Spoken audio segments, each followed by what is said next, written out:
Juku Retane cacangau icau tane ge Mari cok na copete Retai macam Jada kui na neva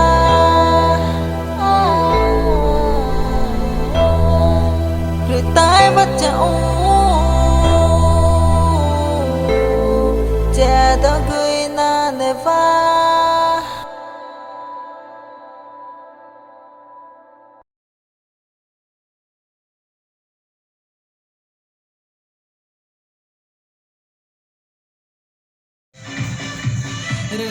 Mage kena nyore cawan lagi gum na cika bange mage nya kena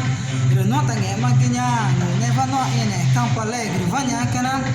no na nge ma chor punya do nya kena no mare fu DJ ni nya kena DJ em BELEM de SOLIMOES nya kena dia ma comunidade BELEM de SOLIMOES no na nya kena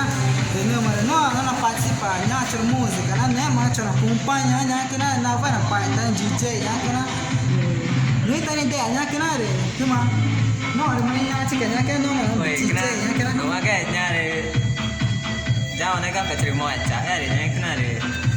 kena kaca no cak ungu terima re no cak ungu